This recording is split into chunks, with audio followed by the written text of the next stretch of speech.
Okay, welcome and good day, everyone.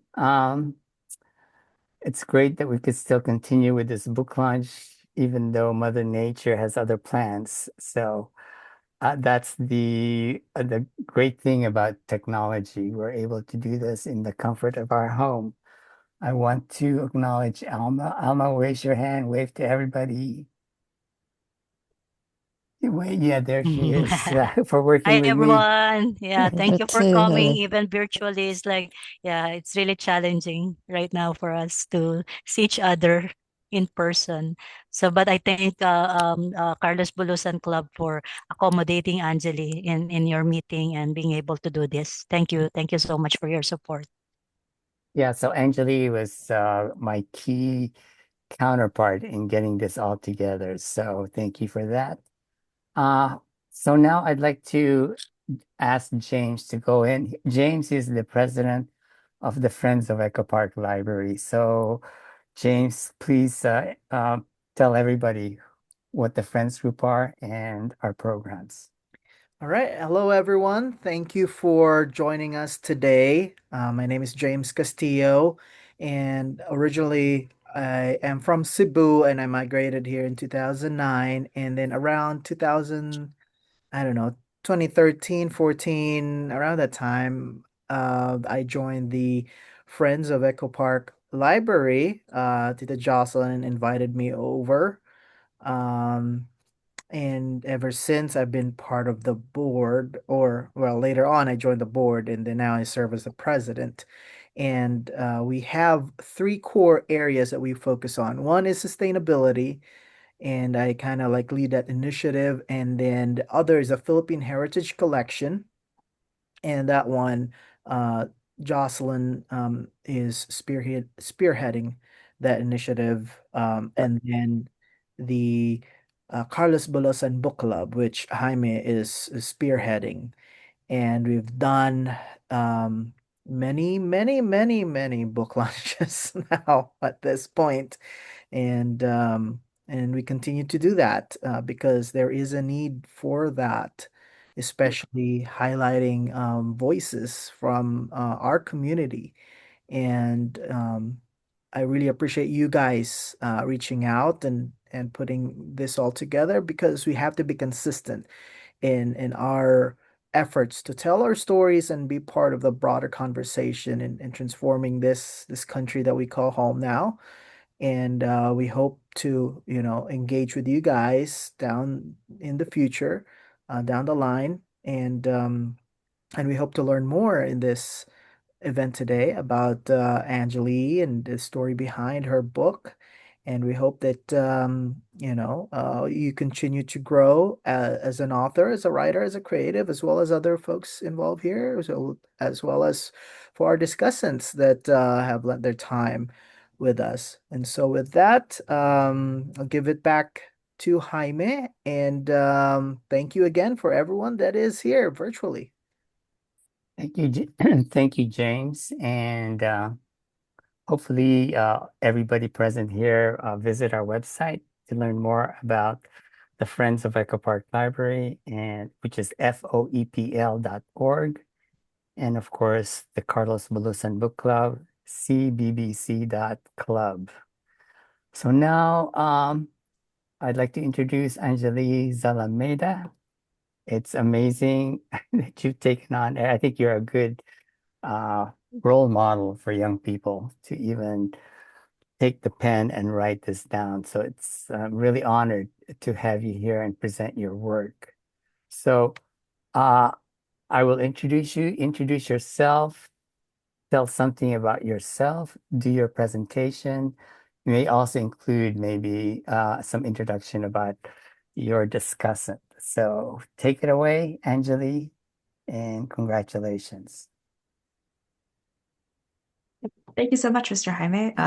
Go ahead and start my screen sharing. You are a co-host, so you should be able to do that yourself. Okay.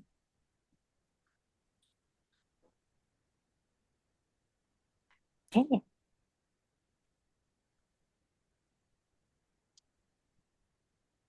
Okay.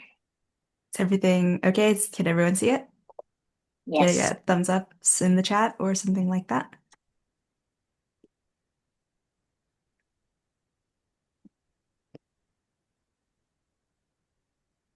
Okay.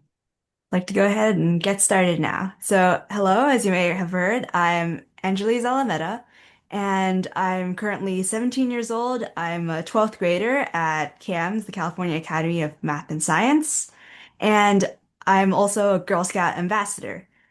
This book, Burning Eyebrow, was actually an important part of my Girl Scout Gold Award project aimed at promoting social awareness about the cycle of poverty. And so here in my presentation, I'd like to talk a little bit about my book itself, as well as the very important message that I hope to spread through this piece of literature. Burning Eyebrow is my debut novel, and it is about a Filipino-American girl who travels to the Philippines and encounters poverty face to face. Actually, like Leonie, my main character, I am also Filipino American and I was born here in California. So, about my book, there's actually, it feels two different genres, and that makes it unique. It's first a realistic fiction story about Leonie and her family.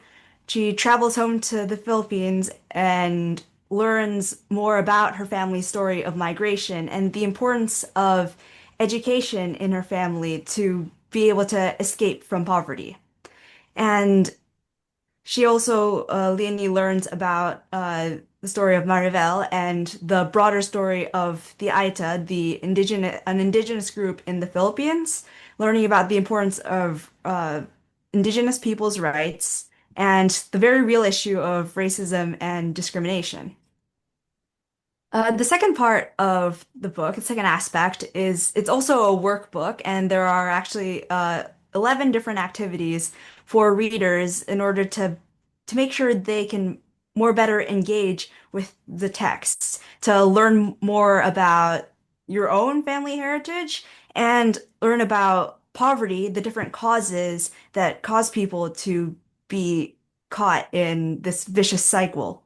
And also activities hopefully aimed at not only understanding poverty, but looking forward and seeing the ways in which they can take action against poverty in their very own real lives and in our real world.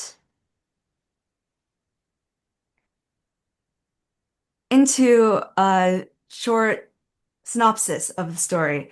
Uh, like I mentioned before, it is about Leonie, who's 13 years old, Filipino-American, and she travels to the Philippines for the first time. And she actually, upon arriving in the Philippines, driving out of the airport with her family, she sees that there are little children having to be on the sides of the roads, begging for money, trying to sell items in order to provide for themselves and their families, to have food that they need to survive. And so she sees that they're being penalized simply for being a part of a poor family. As she comes to the understanding of how difficult it is to be born poor, and later on, also the issues that come with being a part of a minority group and unfortunately stuck in poverty. Mm. In her experience as she sees more of the Philippines, she glimpses this injustice that she simply can't ignore. This injustice of children being caught in poverty and growing up and continuing to be impoverished, not because of a lack of hard work, but simply because of the economic status that they started off with. She realizes how blessed and fortunate she is to be born middle class in the United States with so many opportunities for education so that she might become successful later in life. And Leonie, through her Uncle Paul, also encounters the story of the Aita, the indigenous people who, because of the eruption of Mount Pinatubo, they were displaced from their home. And unfortunately, because of their different hair color, different hair types, and different education, non-formal education that's the same as what's called the lowlanders or the typical schooling from elementary school to high school. They were unfortunately excluded from gaining jobs so that they might create a new life for themselves because their home was unfortunately destroyed by the volcanic eruption. The story of Aravel, this particular Aita, she was, thanks to the kindness of an organization that was making sure that impoverished children could gain an education, she was able to become educated and decided to come back to her community and become a teacher to make sure that the young people from her tribe are able to grow up and then themselves also escape from poverty.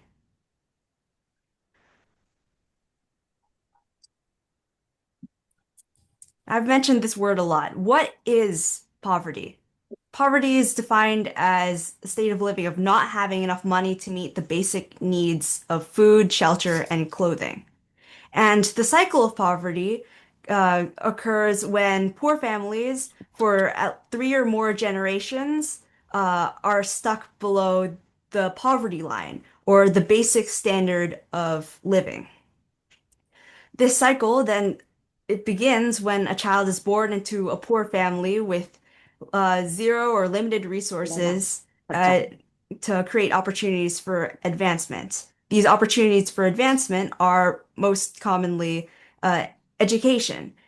And because education leads to being able to have higher paying jobs to escape from this cycle. Unfortunately, if you're born poor, again, you have to be more concerned with your survival on a daily basis. So that deprioritizes education. You're unable to gain a quality education, which leads to low paying jobs. And when these children grow up and have children of their own, uh, these children, the second generation, is now poor as well, and the cycle continues on again and again.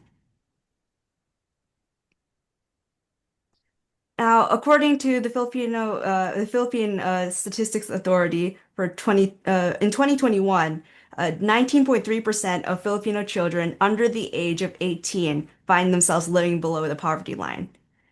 Any children living below the poverty line is much too high of a statistic. And however, there is a bit of hope here. We also see that there is so much talent and potential that these children have. And similarly, this photo that went viral of the young boy studying by the light of the McDonald's sign, we see that these children, all children, are driven and their talent should be nurtured. And so, thankfully, there are organizations that are working to make sure that these children get the opportunities that they deserve to create a better life for themselves and their families. But they also need our help. We must also do our part to ensure that these children get their fighting chance. And so there are three words that I believe are important to remember and ponder. Uh, Important themes and lessons that I think are conveyed through my book. First is the importance of empathy, to understand and share Mm, someone's feelings and to put yourself in someone else's shoes. Second is for gratitude, to be thankful for what you currently have. And mm, third is to have compassion, to have a deep feeling of sympathy and concern for the suffering and misfortune of others, and to be mm, driven to help alleviate this suffering. And it is by combining these three things, empathy, gratitude, and compassion, is the way that we can all make the world a better place. It'll move us to take action to ensure that future generations have it better than what we were given. And here are some truths that I have come to believe over the course of writing my book. First is that education is a human right, and it should be accessible to every child. Awareness of this issue of poverty and its vicious cycle is essential for bringing about lasting positive change in this world. Poverty should never be the reason that a person is unable to achieve his or her dreams. And awareness of the issue of poverty will promote empathy, gratitude, and compassion in our society. I mentioned organizations currently working on stopping the vicious cycle of poverty. Some of these by name are UNCOP USA, Answering the Cry of the Poor, and World Vision. So I ask, please go check them out and please do what you can to help join me in this fight. Let's stop the cycle of poverty together. Education is the key to end this vicious cycle. Thank you.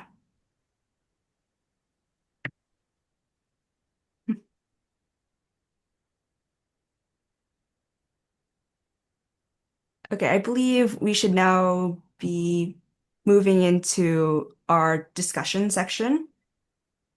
And so, Yeah, yes. I guess we can You have can your unshare. discussants to present their take, and maybe Anjali, you can introduce them. So, Angheli, can you stop? There you go. Now you guys will be here. and James will spotlight the three of you. Great. So, Anjali, you can introduce your first discussant to present their take on your book. Okay, so joining us today is Miss Claire Perez and Miss Judy Villarreal. And Miss Claire is my Girl Scout troop leader, and she has been so present and supportive throughout the book writing process. She helped read through my book as a beta reader before I published it. And as well, we have Miss Judy, who is actually my aunt, and she's a content creator, well versed, I believe, in pop culture and as well as very current events and issues that are happening in the Philippines. And so, please give them a warm welcome.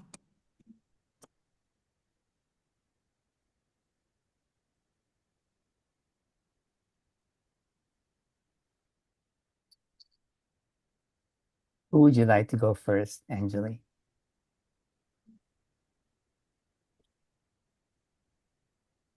I suppose let's start off with Miss Claire, if that would be okay.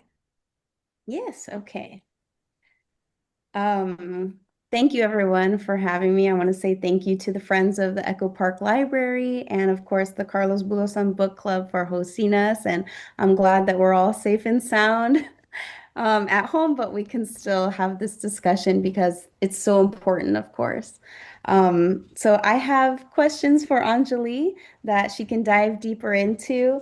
Her presentation did such a thorough job, so I'm going through my questions, crossing them out like she's already talked about it, but I have one here. So this story tackles the cycle of poverty, which is a very complex issue. And I love how in your book you do have like activities that help us deepen our understanding of different types of poverty. And so I would like you to answer, what do you think people misunderstand most about the cycle of poverty?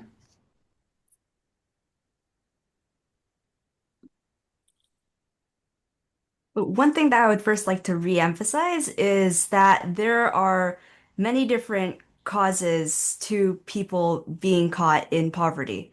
I did mention the cycle, which is a very pressing part of this, that the families due to children growing up and having limited education, having then limited paying jobs, and their own children growing up in poverty and continuing that cycle. It is very much highly impactful and unfortunately keeps many people throughout generations caught below this poverty line, this acceptable standard of living. And there are also causes that push people into poverty besides that, such as natural disasters, which the example given in the book was the volcanic eruption of Mount Pinatubo. But there are also natural disasters such as earthquakes and typhoons, like the typhoon that actually recently affected the Philippines and caused so much damage. And there's another cause as well that is unfortunately the distribution of government funds as well. It is a factor in the sheer amount of destruction that occurs due to natural disasters as well. But the flood control projects that have been in the news in the Philippines, unfortunately, the money that is being set aside to in service of the poor and the masses, unfortunately, aren't necessarily going towards the causes that they were meant to serve. And also, something that people might get wrong about poverty in general is that there are actually different levels, different severities of poverty. Some people may live above the poverty line typically, but because of some sudden disaster, um, like a loss of a job or the natural disasters, they might be momentarily pushed below the poverty line. There are people who normally maintain a standard of living around equal to the poverty line, but again, due to unexpected damage or unexpected negative consequences, they again get pushed below the poverty line. And there are people who are almost always below the poverty line unless there's some sudden windfall, like getting a new job or some sudden opportunity given to them.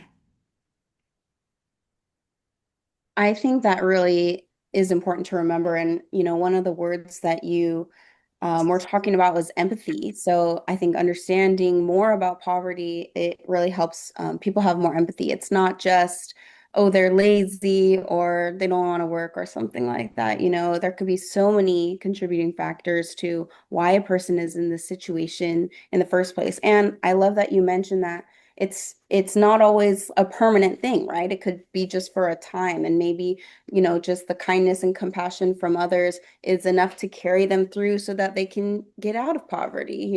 You really paint a hopeful picture for people experiencing poverty, that it doesn't have to be this cycle, right? There's ways out, and people like you and your book are making it more real. So you first released this book in the spring, and now that there's been some time that it's been out in the world, I want to know what kind of impact you've seen your book make in your community and beyond.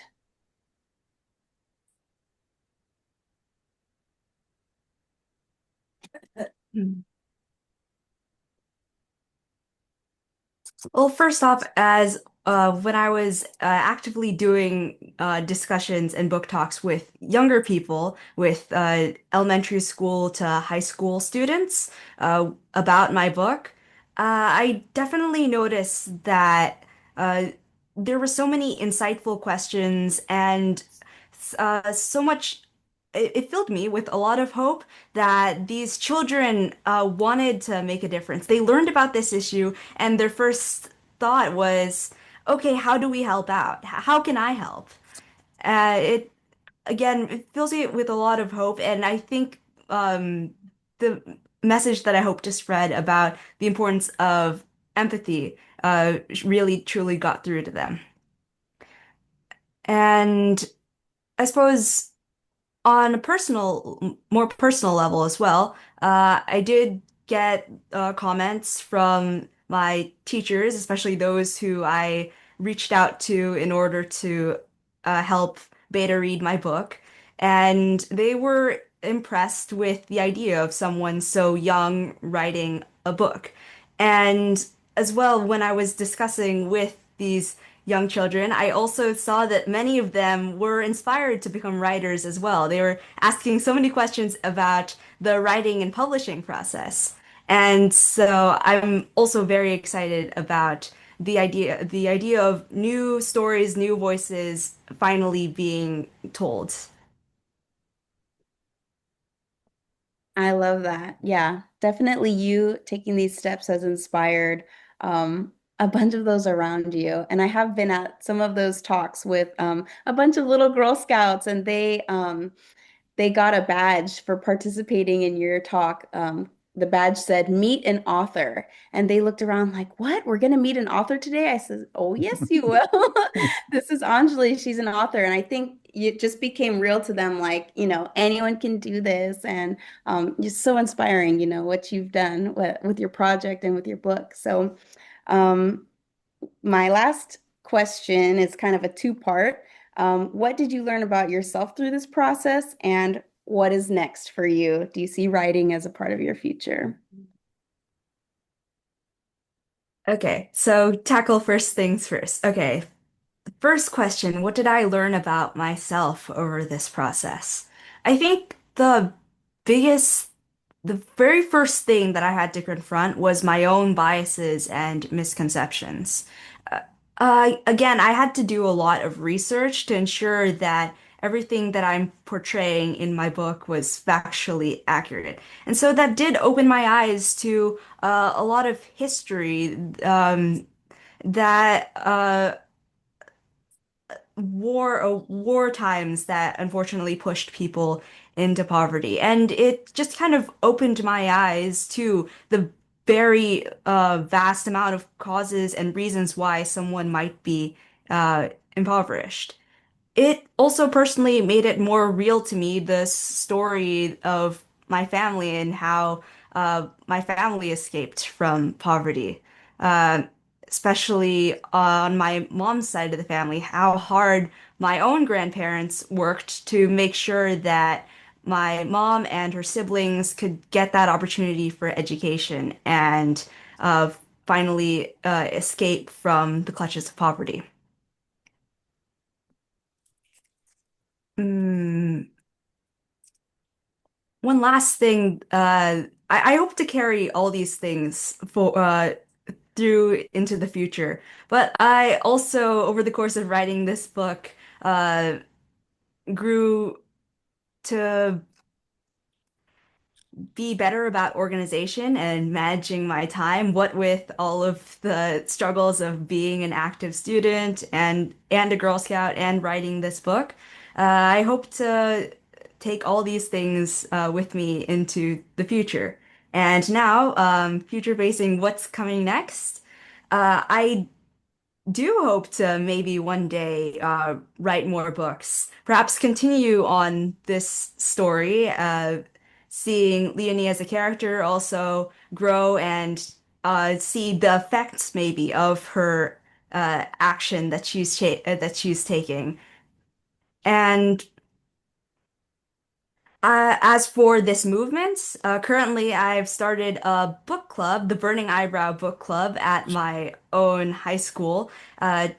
Hopefully to continue spreading this message of the importance of poverty and also taking action against poverty and this vicious cycle, and as well as inspiring young people to find what they're passionate about and to become advocates for the social issues that are near and dear to their own hearts. And yeah, and I'm going into college, and my last thought on this is that I am definitely going to try to participate in or even start my own organizations there that will continue spreading this message of the importance of education in stopping the cycle of poverty and to reduce the unfortunate ignorance that some people might have about the true reality of poverty. Well, I am so excited for you, and I can't wait to hear about your adventures in college and finding all those like-minded people. That is the perfect place to find passionate young people who can join you in your cause. And I know you're off to do great things. So thank you so much for allowing me to have this conversation with you. And we'd love to hear from you, Miss Judy. Oh, hello. I'm Judy, and you know what? Uh, this book really provides us a very simple insight to what poverty is all about from the point of view of a film girl like Angheli. She clearly discussed the definition of poverty, its cycle and causes and everything about it. So much connected were with her Filipino heritage and culture, so much with even arts and music. I have been a witness since she was a child. I witnessed the strong values that inculcated by her parents and relatives, and it makes me proud to be a Filipino. Yeah. And yeah, if I would I have lots of questions, but it was already been answered here. And if someday I would, if I have other suggestion, maybe someday when she gets older or make another book, I would you know, I would like to add that some of the many causes of poverty are also bad governance, what is happening right now, and the corruption, you know. So it was always been updated, like for now in the year 2025, how many more percentage of poverty in the Philippines, and of course, and I always wanted to ask, I mean, to add something to her book. It's very informative, especially what is happening right now in the Philippines. When he discussed it's very timely, especially about the typhoons. Um, what is happening right now in the Philippines. We are all affected by it, our families, our relatives in the Philippines, even the earthquakes, the eruption of volcanoes, particularly she discussed about, of course, the Mount Pinatubo, and more emphasis on other disasters. And if I may add to this natural disasters, the result of everything, it's because of I would say, the politics and everything, the flooding, the wildfires. Uh, Also, uh, although she mentioned it, we are all affected by the pandemic, the COVID-19, and especially the poor people. Uh, Not only us who suffered during that time, but I guess everybody, not only in the Philippines, And I would like to add always suggestion also, in addition to your other chapters. I wrote it here, and the it's sometimes it's also in addition, the environment.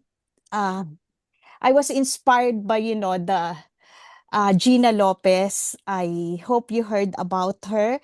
And because she's into really fighting over the mining problems in the Philippines. And she said, you cannot kill the environment, because if you kill the environment, you kill everything. One third of the Filipino depends on the natural resources too.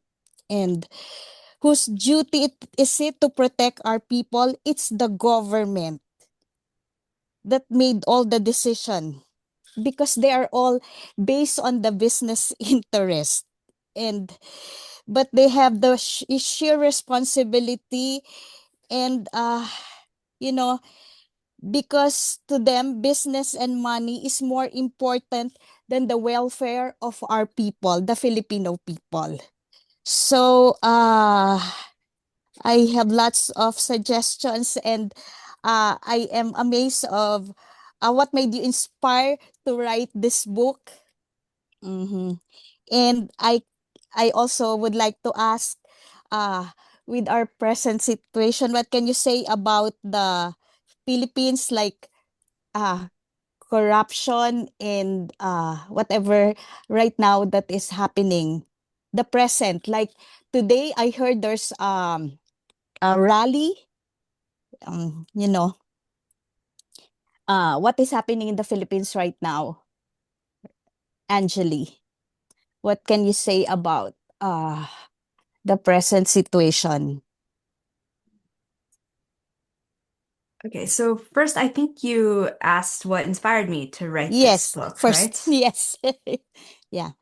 So the first, I think the biggest thing that inspired me to write the book was my own experience. I've been fortunate to be able to travel back home to the Philippines, and to I did see children, unfortunately, suffering due to poverty with my very own eyes. And I wanted to hopefully bring that experience back to American kids, young kids, young people who may not have had the opportunity to see what it's like, the horrible conditions that unfortunately exist in other countries.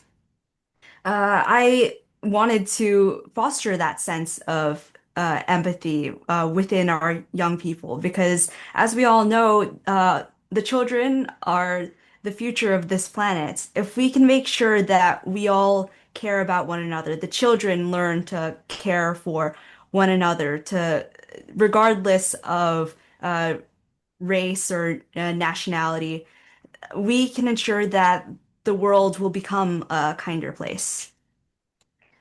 And as for my thoughts on the current state of corruption, Yes. I think it's surely it is definitely illegal what is happening. But also, I think that the people who are in poverty are being unfairly affected by this, especially. For example, like with the flood control projects Yes. that were anomalous, that didn't really truly come to fruition. It is because the flood controls aren't what there's aren't at the level that they're supposed to be maintained at, to be built up to be built up to and structurally sound. Mm-hmm. Uh, it is destroying the communities, and it's even harder for these poor, impoverished families to be able to recover from these disasters compared to people who are middle class or rich. And also, uh, I understand that there is also budget being set aside for education, for public education in the Mm-hmm. Philippines, but unfortunately, and it is uh, quite the sum, but unfortunately, not all of that money is uh, being correctly distributed to ensure that classrooms have the proper lighting and they have the technological resources that is necessary in order to be properly educated in this 21st century.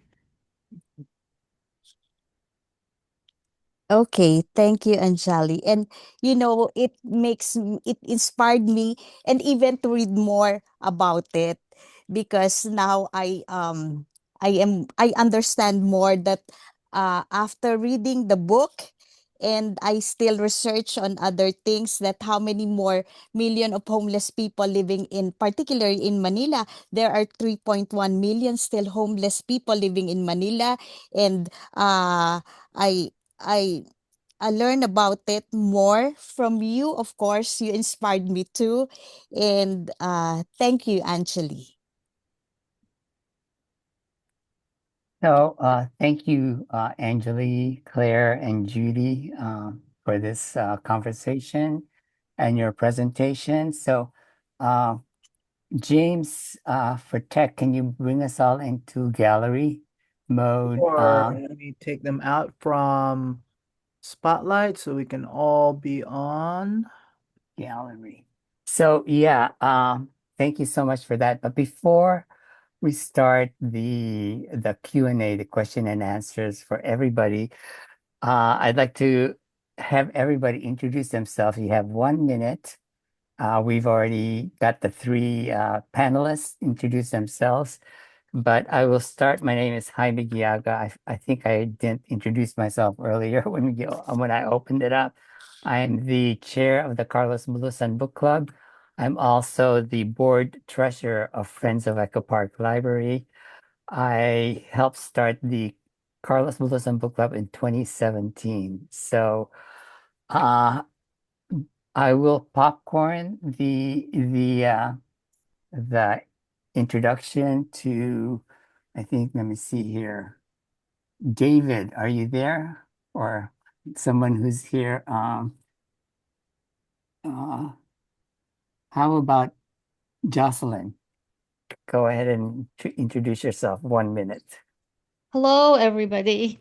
Um, so nice to be here. Thank you so much for that excellent presentation, Angeli, and for the discussion of Claire and Judy that certainly enriched and amplified the issues that Angeli um, was were at the center of her book, and that obviously she feels very passionate about. I'm a long time uh, community activist in Los Angeles in what we call historic Filipino town. And I've been an officer of the Friends of the Echo Park Library since 2010. But I have some questions, so I'll just go ahead and I am so inspired and so Oh, before stimulated. you, Jocelyn, before you ask your questions, I want to get No, through I won't ask everybody. questions. No, Oh, okay. that's why I was saying. Just, Can you yeah, popcorn to the next person? popcorn it to there's a naphthalene tea in the on the screen. If they're not ready, maybe Ariel Zalameda. Is that your dad? Yes, that is my dad. Maybe. Oh, but we didn't hear from Alma yet. She didn't introduce herself, so maybe we'll just go to Alma first. Hi everyone. So here I am, Alma, and I'm not the mom of Angelina. I'm the mom of Angeli. And That's what yeah, that's what I thought I said. so proud. Did I say what did I say? The mom of Angeli? I didn't say that. I'm Yeah, sorry. yeah. I made No, a- oh no, you did. I'm just joking. I'm just Oh, joking. okay. Yeah. So yeah, because we have so very heartwarming topics. So I just want to break a little ice because it's making me a little bit sad as well because Mhm. of the realization of these things going on, right? But yeah, and and I'm happy to be here with you guys and thankful to Carlos Bulus and all of you who are here right now. Thank you. Okay, let's David, can you hear us? Can you introduce yourself and Valinda for 1 minute to the group? I think he's busy packing the book Packing. Okay. for the library. So, oh, There's David. somebody named. Oh, Yes, Okay. we're okay. packing up. We're about to go out into the rain, but we're going to keep on the channel and watch the rest of this. So we'll be able to talk to you later. So I'm David and Valinda. We do the book sale every third Saturday of the month. Thank you. I Okay. want to say that David and Belinda are dedicated, stalwart, um, we'll say, managers of the monthly book sale at the Echo Park branch library, and you say through sunshine and rain, they're there to provide their service. So I just want to emphasize that they're very valuable members of the Echo Park Branch Library. Maybe Ariel, I'll popcorn it to Ariel. Ariel, are you able to join us now? Or Gina Ward? Gianna Ward. Oh, Jenna. Yeah. Jenna Ward. Oh, excuse me. Ariel right now, he can have the microphone ready for him to talk right now. So okay. Oh wait, I think yeah, there he is. Hey Dad. Oh, hello. Yeah, I think, hold on. Yeah, my video doesn't work. So, can you hear me? Yes, we can. Oh, yeah. What was it? Just a brief 1 minute introduction of yourself, your name, and where you're joining from. Thank you. Oh, I'm just in the other room and I'm kind of doing something right now in the garage, so I don't want to show how it is. Anyways, yeah, supporting Angheli on her book. Um, she launched her book, I think, a couple months ago. So that's that. Yeah. So she worked hard on it, and I think she earned her gold award, for Girl Scout. Uh, and yeah, so it's a good thing. I think she was helping people learn about being aware of other people's miseries and stuff like that, and especially in financial and things. Yeah, that's it. Thank you, Ariel. I know Gianna, you RSVP'd on our website. If you can unmute, I know you're joining seems like you're joining by phone. Are you there? You're muted. Otherwise, if we'll give you a couple of minutes. Otherwise, there's one other person is Nathalie T. If you could either unmute yourself or Oh, yes. Can you hear me? yes. Hello, I'm Nathlin. I'm actually I'm a board member, a part of Angeli's Burning Eyebrow book club, and I'm here in support of Angeli. I know she's been working really hard on her book. I remember in one of our classes, one of the teachers announced the book to the class, and I was super impressed that she was able to write a book. Great. Thank you. So when Diana Ward, at any time oh, here you are, you unmuted. Go ahead. Hi, I'm also part of the Burning Eyebrows book club at Angeli's high school camps. And I just want to say I'm really proud of her and her book, and it's been really great being a part of the club. Um, yeah, I really like the t-shirts too. They're pretty cool. Thank you for having me here. Thank you. So yes, so we'll have open question and answer, and I think it's good that you're connecting your book, or at least Judy has, to what's going on in the Philippines. But Jocelyn, you had a question, so Yes. It's, I guess, a comment that to bring it back to the United States and, the connection between the poverty in the Philippines and the situation there.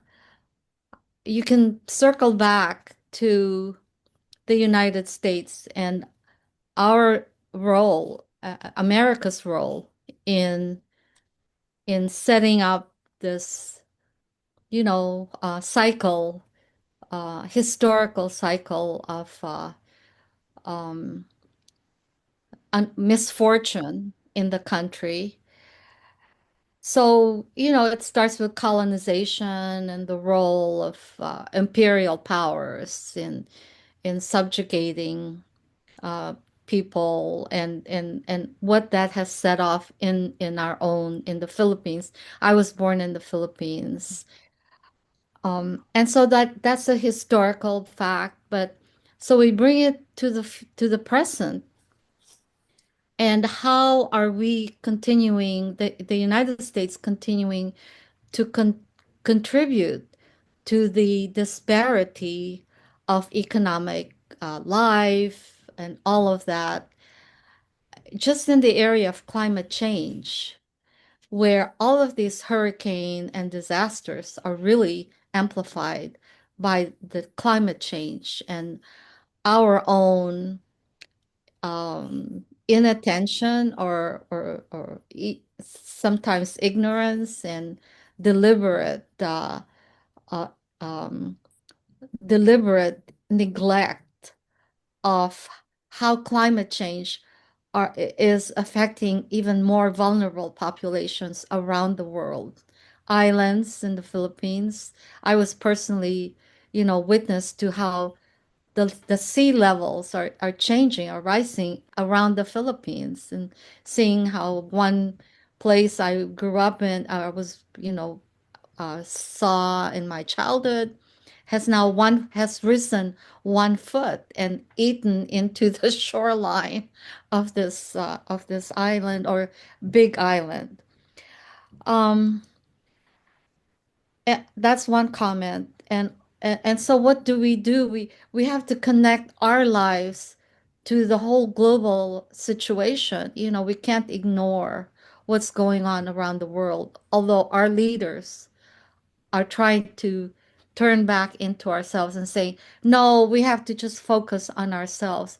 Well, it's going to come back and affect us anyway, ultimately, if we neglect to see the consequences and impact of our own actions here, ignoring practices of sustainability.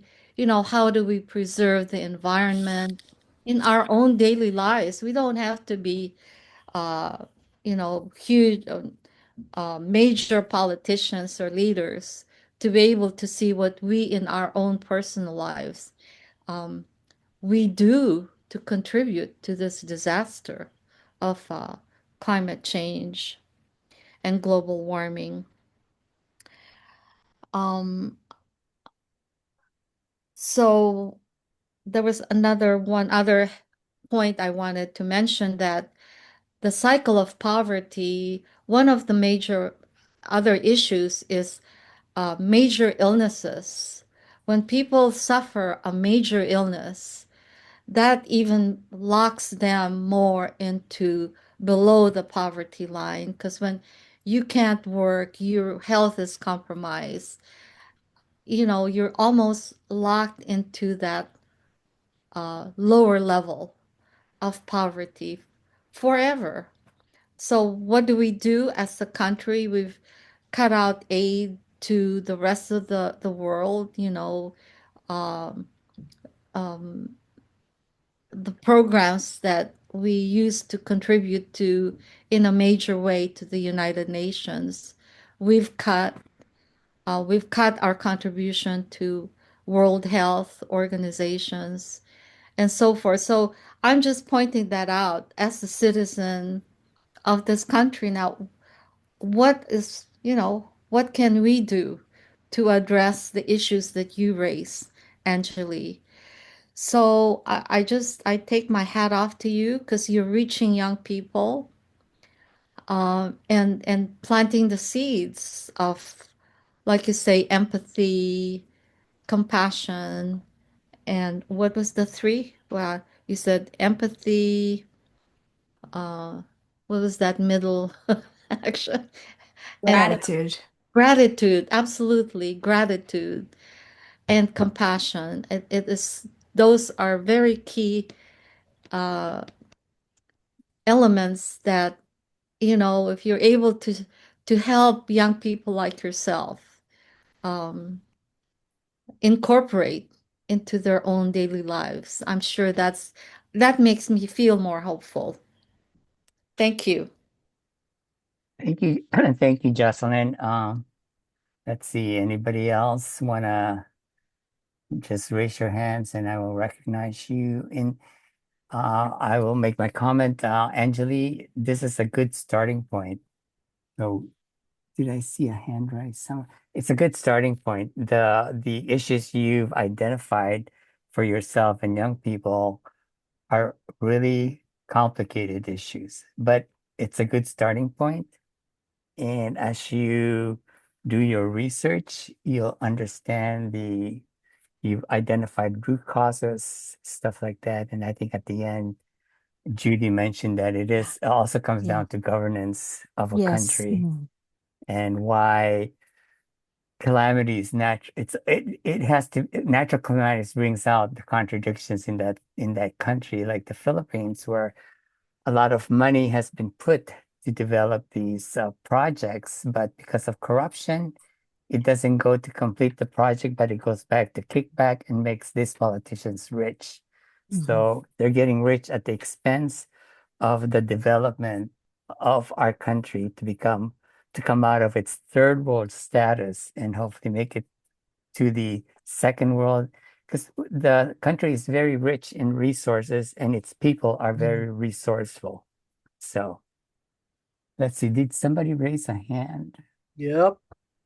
Oh yeah, James, there you are. I saw your hand and you moved on my screen. Go ahead, James. All right. So Angeli, I appreciate what you did and also the focus that you have on education. I'm not 17 anymore. I'm 38, but I remember when I was 17, I had a lot of hope and energy and passion, and I try to hold on to that. Um, but one thing I do want to say is, if you want people to be hopeful, to continue this process and this fight and to not give up, usually, what I've learned is you got to have little wins, to show that change is possible because these are very, very difficult challenges. And do we have examples of us achieving victory and creating change? Well, in 2000, through the Millennium Development Goals, I think there were eight at that time, the world said, let's come together and focus on eight things. And you know what? One of the eight things that was one of the most successful during the 15 years of the Millennium Development Goals? It's education. Significant improvement all throughout the world, and especially in primary education, especially in the Philippines. I grew up in the Philippines. I do see that improvement where, resources are now put to make sure that young kids have access to public education. In 2015, we've moved on to the Sustainable Development Goals now from 8 goals to 17 goals. Um, Much more ambitious, and education and poverty is still part of those goals. But let's keep on hoping, and there are goals. 2030 is coming up. How many of those 18 or 17 goals are we able to make an impact on? Remains to be seen. We're already 4 years away from that, approximately 4 or 5 years away. And yeah, education will probably still play a big role as far as making an impact in reducing poverty.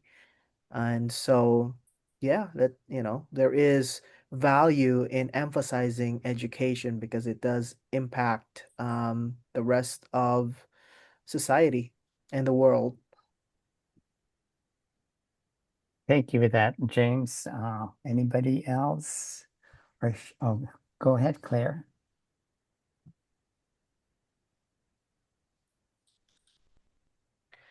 Be sure to unmute yourself, Claire. Yes, thank you. Beginner mistake. Hearing you speak, Anjali, I'm reminded of the words of the late Dr. Jane Goodall. She said that hope does not deny the evil but is a response to it. And she also let us know that, um, you know, empathy is not just wishful thinking, it's the opposite. It requires action and engagement. And I want to know, since we have two of your club members here, I want to know more about your club. What do you guys have planned? How often do you meet? How many people are in your club? And what are you guys working on right now?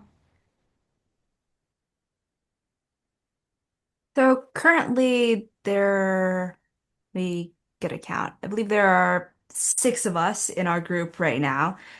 Small but very mighty. Recently we had a fundraiser at our school wherein our goal is to raise money, hopefully in order to donate to organizations that are funding the tuitions of underprivileged youth to make sure that they get an education and escape from poverty.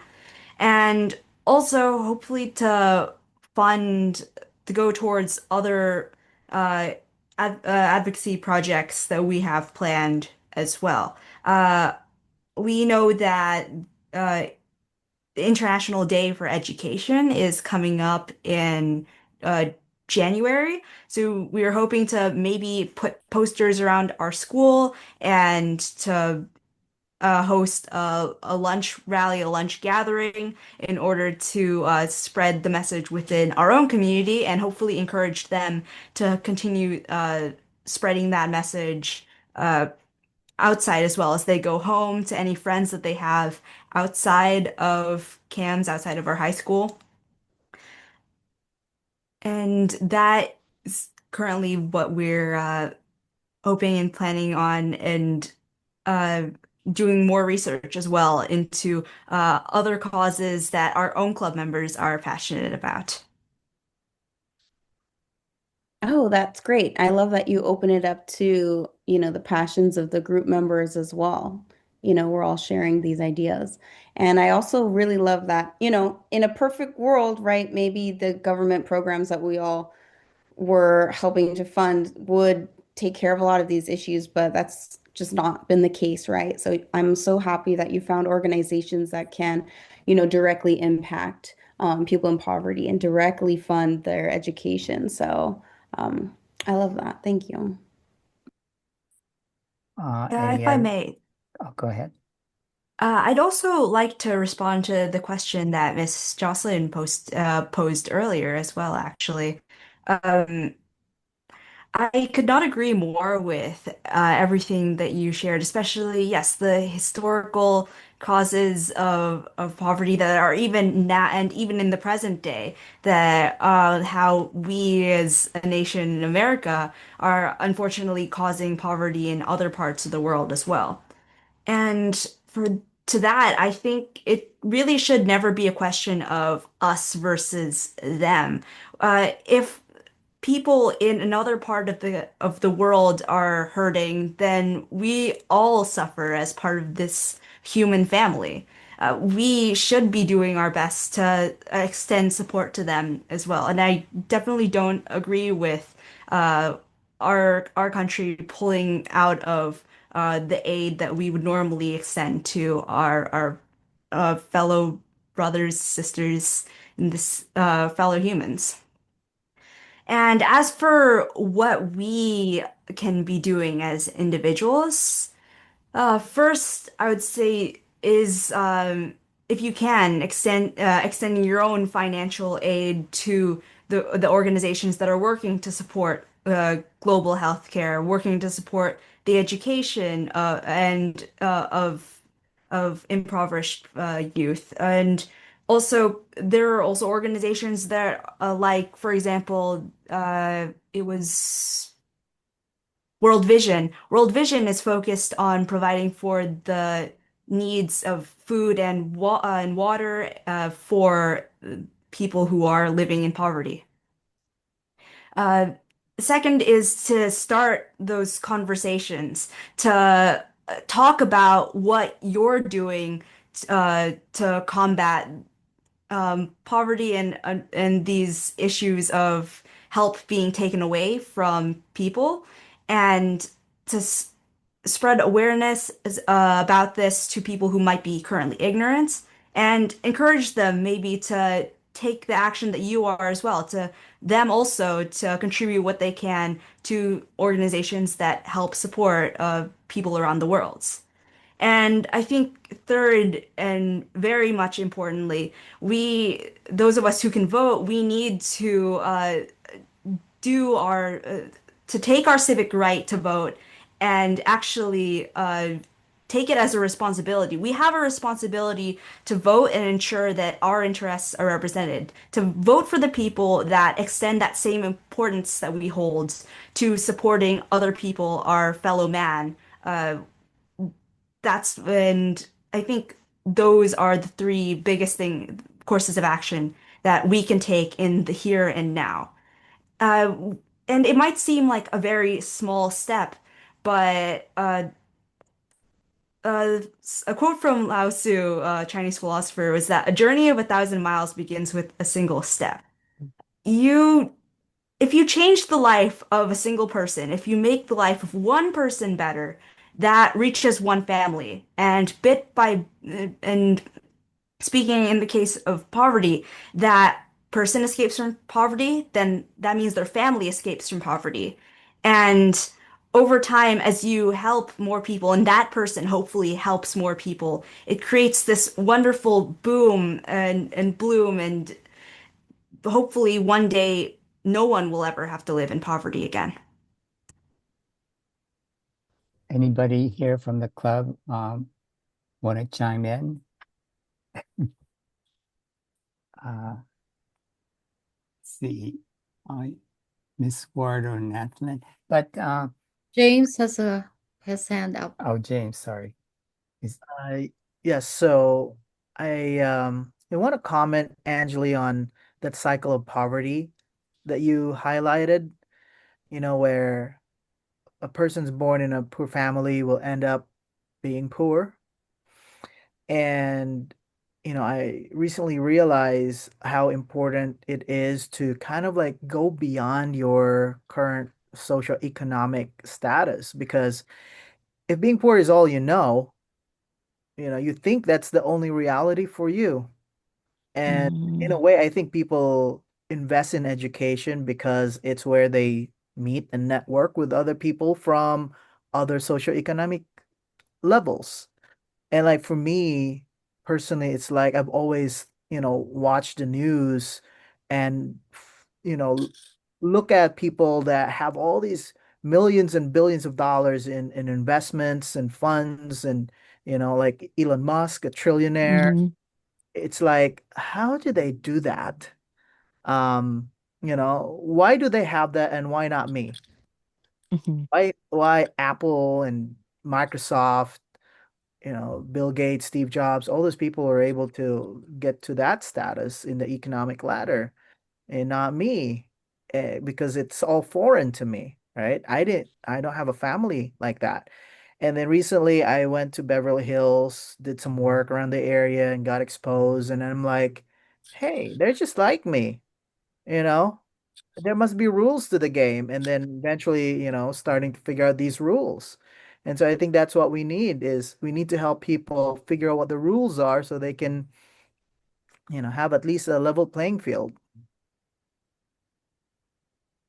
Uh, this whole session is being recorded, and I'll be posting it on our website. So, uh, all of you, Angela, you could share it with your network, with your friends, and that's one of the big reasons for me, or I wanted to proceed and getting this done, this book launch, whether rain or shine, is the recording of it and can reach more people. Um, I think we can maybe have one more question. Those of you are thinking, but the question I want to ask us, I'm waiting for you, one of you to ask the last question. Is there any correlation, or there probably is, I'm sure there is, about your involvement with the Girl Scout? I know Claire here supposedly is the head of your Girl Scout troop. Uh, how many years is that? And is that where this initiative come from?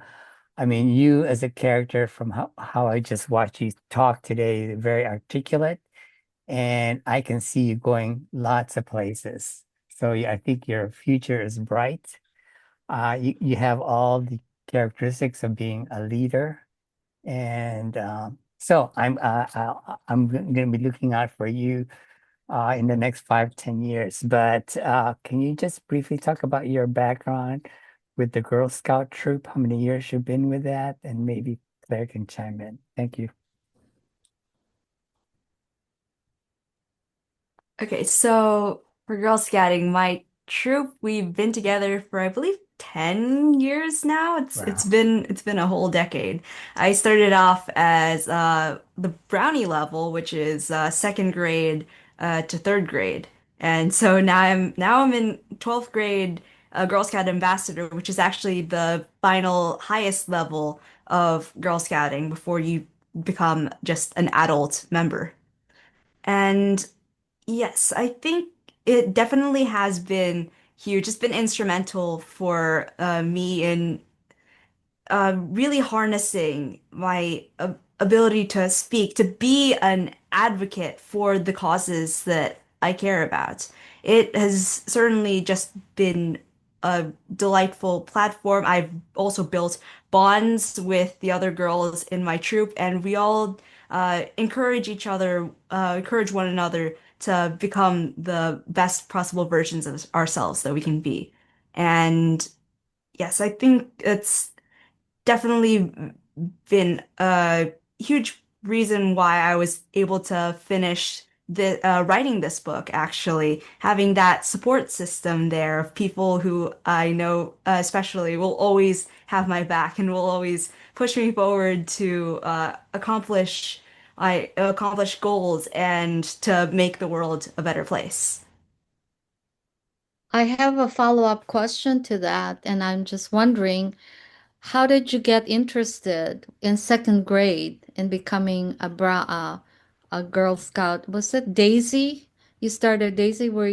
Did your mom encourage you, or did you a teacher encourage you? How did that happen? So I started off as a brownie, and it was definitely in the beginning the encouragement of my mom. See, my mom was a Girl Scout as well, Girl Scout Mm. of the Philippines. And so growing up, bringing up me and my younger sister as well. I believe that she wanted us to have that opportunity as well, to develop that leadership, to learn so many of the new skills that we developed as being part of Girl Scouting. So I'm very thankful to my mom for encouraging me to become a Girl Scout. And as to why I continued, both I want to make the world a better place. It, I'm very happy that and grateful that you said that you believe I possess the characteristics of leader because I do want to be a leader to make sure that this world becomes a better and kinder place. Uh, and uh, I continued on because of that drive and also because of the lovely community that we formed, the friendships that I formed with my Girl Scout sisters in our troop. Thank you for that. Anybody want to chime in? Last comments from our discussants. Judy, Oh, Claire. Yes, oh yeah. I Can would I? like, Oh yeah, yeah, go ahead, Judy. yeah, I would just like to add that I think that poverty, they say, because some people think that poverty, well, actually, poverty is not a destiny because we're developing for decades. And in fact, I read somewhere that the Philippines is the 27th largest economy in the world. It's bigger than Malaysia and Vietnam. So, yeah, just like that's, yeah. Yes, unfortunately, the resources of the country is going to people's pockets, Yes, to the that's mhm. kurakot. Mm, correct. Kulong na yan, mga kurakot. Alma, go ahead. You Yeah, were gonna say. yeah, I'm totally, up for it, because it's too much. It's too much. I told my daughter when I was younger, in the Philippines, is like I know that, oh, these roads, these bridges are being constructed under budget, and they're putting it in their pocket, and so after a little thing, a few years, it's broken again, and they will put it back because now. But the thing is, the worst thing right now is that there's no more bridges, no more. Yeah, exactly. It's like they didn't put anything anymore. It's like a ghost, right? It's a ghost project. So that's how horrible it had, turned out in our governance in the Philippines, and it's really horrible. I hope, the voters, going back to what my daughter said, that I hope the Filipino voters will be more smarter. I guess I wish they will be smarter, right? That they won't just vote for a former a son or a daughter of the mayor or whatnot, or a celebrity. I really hope they change. They vote wisely. So it's very important. And I would like to, our troop had been for 10 years because of, well, the big support of the family of every Girl Scout in the troop. So especially Miss Claire here, which had been the co-leader of the troop as well. She led the troop, and she has two daughters in the troop as well. So it's like we just help each other. And my own motivation is that, like my daughter shared to you, that I was the Girl Scout of the Philippines, and the way Girl Scout of the Philippines is being run is totally different here in the US. So it's really coming from the volunteer parents that are, putting this troop together, and without the help of other families that are involved in the troop, so we won't last for 10 years. And I guess we are about what, 2 more years, and then all of these girls will be adults. And it's also heartwarming, but also bittersweet when we know that it's gonna end very soon. Our troop will be aging out, and they won't be Girl Scout. But I mean, they still can be a Girl Scout, but now adult Girl Scout after 2 years. And it's Angeli's last year. So she has to say bye-bye to the girls thing on the Girl Scout. But hopefully she would like to continue on volunteering in any Girl Scout activity, or more community activities that lead her to become a better person and become a leader that she wants to be. Yeah. Thank And you. thank you again for everyone here. Thank you. Yes, I think there's a lot of hope. I mean, Anjali represents that fresh air of the youth. I think the same thing is happening in the Philippines, and I think we can put our hope there because the youth in the Philippines is much wiser, and hopefully will bring a new government in that's more accountable and is really to building the country for the people. I think you are part of that generation, the millennials and the Gen Zs. So, again, And the this alphas. the alphas, okay. All the young, I mean, so I think that there's so much, I have so much hope. So I think you just have exhibited that to us here in real I life. may. Yes, David, go ahead. Oh, sorry, I see your hand raised. Go ahead, Yeah. David. I just wanted to say thank you to Anjali. She's so brilliant, so young, so wonderful.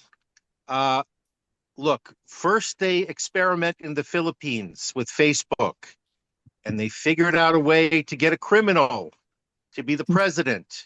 Then they did it here in the United States. So the only thing that, I'm positive that things will get better is that they were able to arrest Duterte and bring him to justice in The Hague. Eventually, things work out, but it sure takes long for the bend of justice to reach us when we're living through all these hard times. And I just want to thank you for writing this book. And I wasn't able to hear everything because I was in the middle of doing a lot of stuff. But you are a brilliant and wonderful, blessed person. And we look forward to your next book. Okay. And please come and read more stuff to us in the future. Thank you. Thank you, David. And I think with that, I will go ahead and close this session. Thank you, everybody, for joining the book club, to the author and your discussants, and to the Friends of Echo Park Library. Enjoy the rest of your day. Stay safe and stay dry. Till we meet again. Goodbye.